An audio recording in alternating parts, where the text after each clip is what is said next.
Bonjour à tous, bonjour à toutes. Aujourd'hui, nous allons réaliser une pâte sablée avec la méthode par sablage.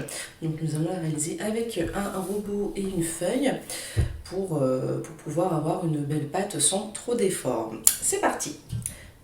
Alors, nous allons commencer par mettre de la farine à laquelle nous allons ajouter tout de suite du sel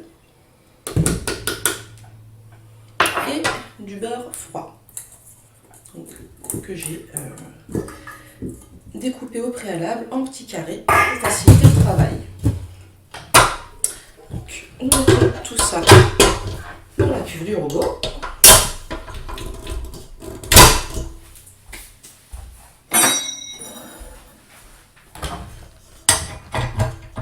On fixe la feuille. Et donc là, nous allons donc commencer par sabler la pâte à petite vitesse, en mélangeant donc les ingrédients pour que la farine puisse entourer chaque petit grain de beurre.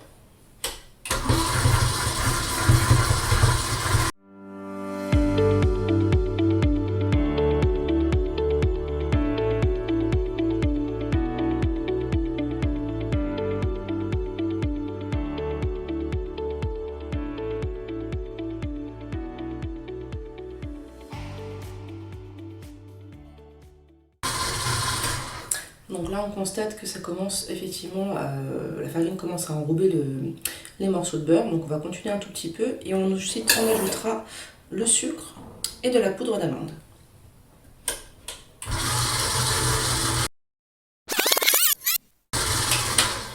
Donc j'ajoute le sucre et la poudre d'amande.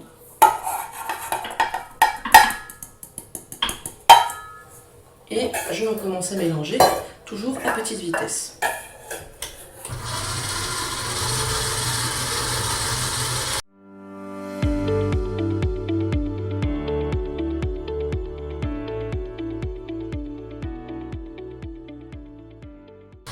Et enfin, on termine en ajoutant l'œuf. Donc l'œuf qui a été mélangé, mais surtout pas fouetté. Donc on ne bat pas l'œuf, on le mélange juste pour enlever le jaune, et puis c'est tout. Ça permet d'incorporer le moins d'air possible. Donc on évite de fouetter l'œuf.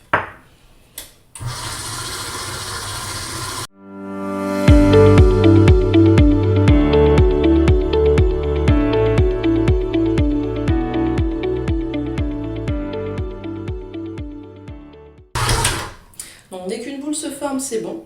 On peut retirer la pâte. Alors surtout, il faut éviter de la travailler au maximum. Donc là, on va juste l'enlever de la cuve du robot. L'aplatir un petit peu pour lui donner déjà au préalable, lui donner une forme un peu arrondie, une forme de cercle pour quand on devra l'étaler pour faire un fond de tarte. Et on va la filmer et la mettre au frais pendant minimum 30 minutes au froid positif.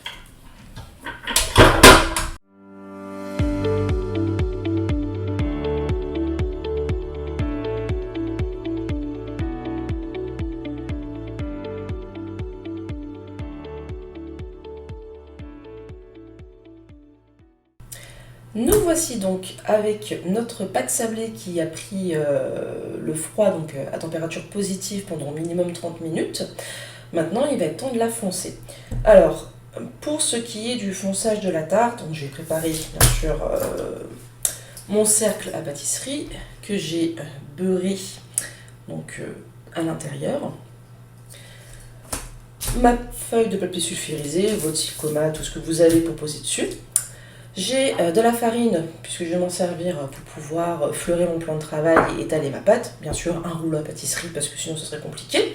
Un petit couteau d'office qui pourra nous servir pour couper l'excédent de pâte si besoin. Et un objet de torture, voici, avec une petite décoration. Donc ce n'est pas une pince à épiler, c'est une pince pour faire le chiquetage. Donc ça se présente comme ceci, c'est pas quelque chose qu'on a tous chez soi. On est d'accord. Donc en théorie, les gens ne font pas de chiquetage s'ils n'ont pas de pince pour le faire. Nous, on va regarder cette méthode et on verra si je réussis plus ou moins parce que je ne suis pas du tout douée aujourd'hui pour le chiquetage, mais je m'améliore. En tout cas, c'est avec ça qu'on va pouvoir faire une finition un peu plus distinguée sur le bord de la pâte, plutôt que des bords droits et réguliers. Juste pour information, si vous n'avez pas de pince et que vous voulez faire des bords droits et nets pour avoir quelque chose de propre, le mieux c'est de foncer votre tarte, et je vous le dirai au moment opportun, quand vous aurez bien fait votre angle et bien posé votre pâte, de ne pas couper l'excédent tout de suite parce que la pâte va se ramollir vu qu'on va la travailler, mais de la remettre au frais en l'état, et quand vous voudrez l'enfourner pour la cuire à blanc ou garnie, à ce moment-là seulement vous couperez la pâte. Comme elle aura durci, avec votre couteau ça va faire une coupure nette et propre. Et bien c'est parti, on va donc foncer notre pâte à tarte.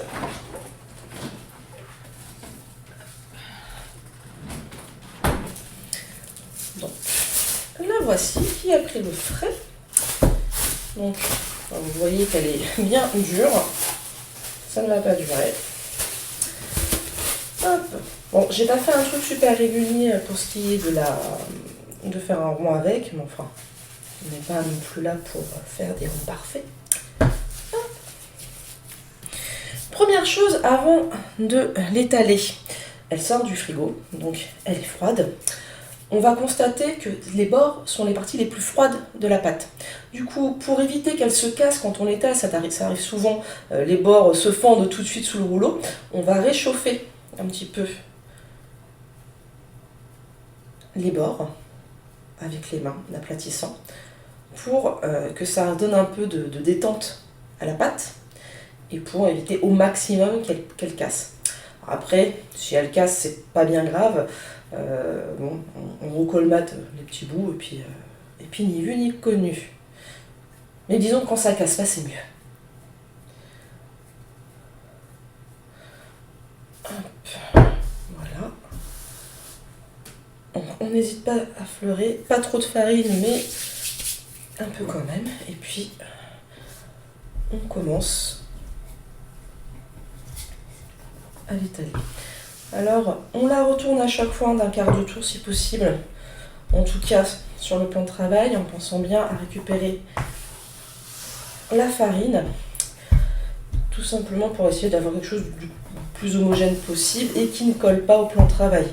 Si ça commence à coller sur le plan de travail, ça va vous rendre des choses un peu difficiles.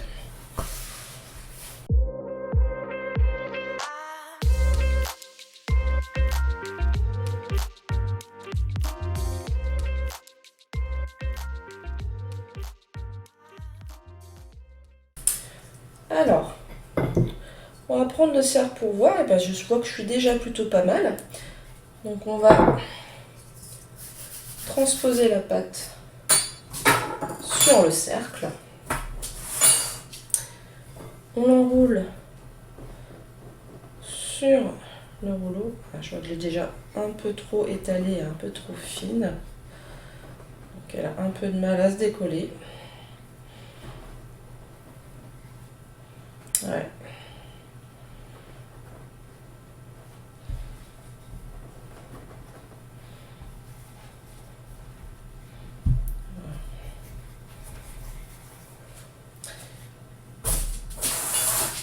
Et on va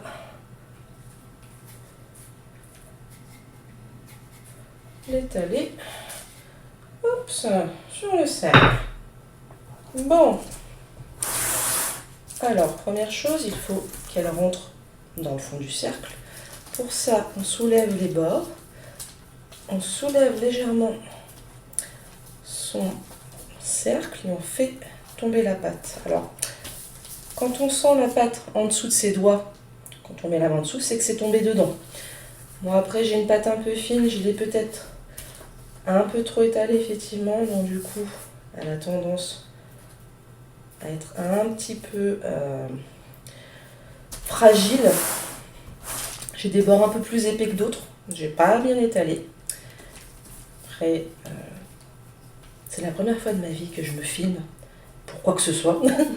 Et c'est une certaine appréhension. Donc je ne suis pas forcément aussi scrupuleuse que je l'aurais été dans des conditions normales dans ma cuisine. Mais ça fait partie du truc aussi. Et c'est plutôt un bon exercice pour essayer d'apprendre à travailler sous pression, je dirais.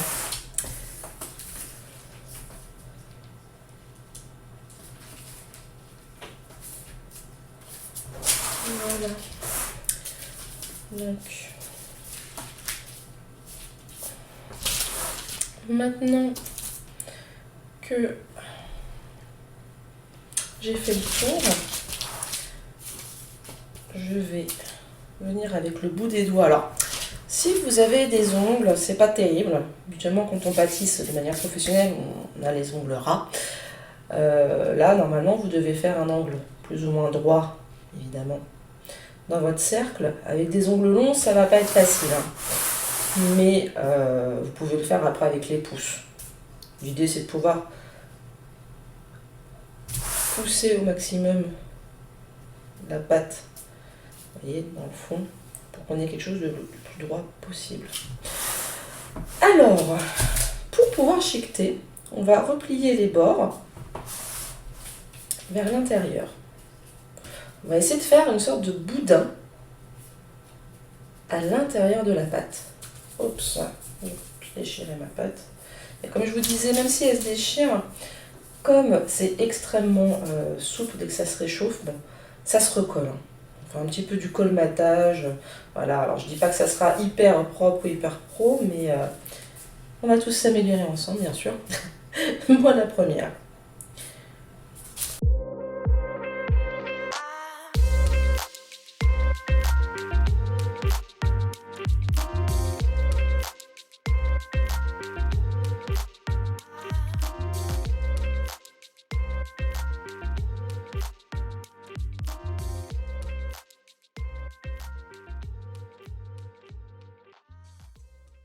Donc maintenant, bon, c'est pas très joli, mais maintenant je vais écraser avec le rouleau. Et je vais enlever l'excédent de pâte doucement. Oui, alors je dis doucement parce que l'autre fois quand j'ai fait ça, j'avais un endroit où la pâte était un peu encore soudée avec l'autre partie. Et avec le débord métallique, l'endroit où mon cercle a été joint, on va dire, mon couteau a ripé et ça a arraché, tiré fort et ça a arraché un bout de pâte qui était dedans. Alors comme vous l'avez remarqué, c'est déjà assez fastidieux pour moi. Si en plus il faut que je me crée de la difficulté, bon, à un moment donné, ça se transforme en koh-lanta cette histoire. Maintenant que ça c'est fait, hop, je vérifie juste. Voilà. Donc maintenant, on va remonter les bords. Voilà.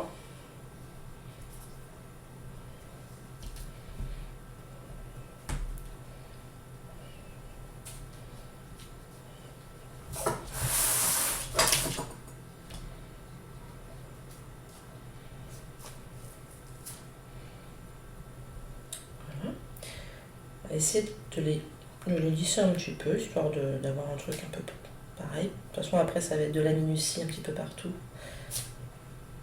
Parce qu'il faut savoir que même quand on rate quelque chose, on peut toujours essayer de se rattraper avec du système D, avec de la patience et de la minutie, et avoir un résultat finalement à la hauteur de ses attentes. C'est pas toujours foutu si les étapes ne se sont pas déroulées comme prévu ou de la manière la plus protocolaire qui soit. Alors, pour chiqueter, le but c'est de faire une petite déco tout autour avec la pince. On va essayer de tordre à chaque fois, revenir vers le sens du cercle en partant, à dire en diagonale. Alors, je ne suis pas une experte puisque j'apprends, mais j'aime bien m'exercer parce que c'est comme ça qu'on réussit et j'aime bien montrer aux gens mes réussites et mes échecs. Alors c'est parti, on va essayer de faire ça. Donc, je vais me mettre comme ça, je pince. Je repars dans l'autre sens, en bas, je pince. Hop. Et vous voyez, après je reviens avec les mains. Alors, comme j'ai pas quelque chose de propre partout, c'est pas forcément hyper beau, mais bon.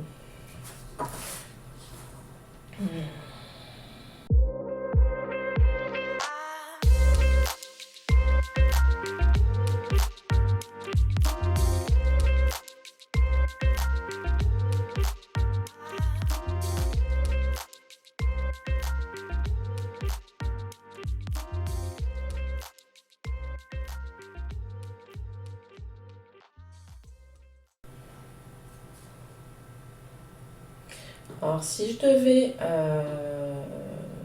trouver le secret du chiquetage parfait que je ne connais pas, c'est la patience, évidemment, l'acharnement, mais gardez toujours à l'esprit qu'au moment où vous tournez votre pince à chiquetage, elle se retrouve toujours dans l'axe du cercle. Si c'est pas le cas, quoi qu'il arrive, le résultat peut pas être homogène partout. Alors après, moi j'ai vu, il y a des gens qui font ça, bon, la pince complètement qui coupe à la verticale et qui remonte. Enfin bref, des techniques où je trouve que le résultat est vraiment compliqué à reproduire quand on n'est peut-être pas très doué. Mais voilà, je pense qu'après, selon avec qui vous apprenez, ou les vidéos de qui vous vous inspirez, de moi bien sûr, de mon chiquetage, vous allez trouver des gens avec des bonnes méthodes. Moi j'en regarde, je cherche. Bon, j'ai la chance de prendre des cours en réel, mais voilà.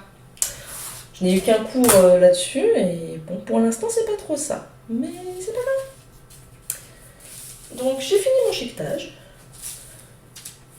Donc maintenant, je vais essayer de peaufiner un peu à la main toutes les petites imperfections. Et puis, on va réserver au frais. Donc, j'essaie de vous montrer d'un peu plus près. C'est pas évident. Mais ouais, voilà. Si là, on voit bien. Donc, vous voyez, c'est pas régulier, c'est pas très bien fait, mais vous avez une idée de ce qu'on attend dans le chiquetage. Quand c'est mieux exécuté, forcément, ça a un rendu plus sympa. Mais bon, disons que on fait ce qu'on peut.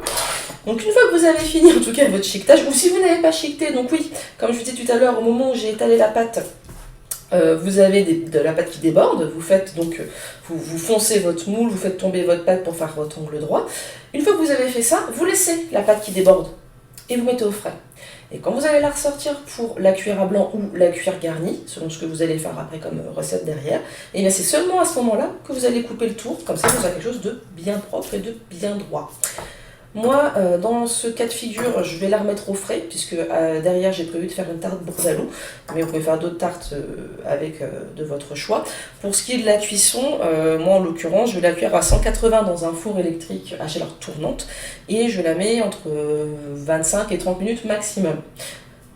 Voilà, et pour ça, du coup, pour cette pâte, eh bien, c'est terminé. Donc j'espère que ça vous aura plu pour cette première vidéo, ce premier essai, ce premier saut dans le grand bain. J'espère en faire d'autres, notamment celle sur la tarte bourdaloue qui sera faite avec cette vidéo-là. J'espère aussi faire d'autres vidéos sur d'autres techniques, mais aussi sur des nouvelles tartes avec, j'espère, une plus grande réussite sur cette belle décoration parfaite. Et en attendant, écoutez, si vous avez des questions, n'hésitez pas à laisser un petit commentaire, ça fait plaisir. Si vous avez regardé ma vidéo et qu'elle vous a interpellé ou intéressé, pareil, n'hésitez pas à mettre un petit like. Je débute, mais ça fait toujours plaisir. Et en attendant de vous retrouver bientôt sur YouTube ou sur un autre réseau social, je vous souhaite de beaucoup pâtisser et de beaucoup vous amuser. Au revoir et à bientôt.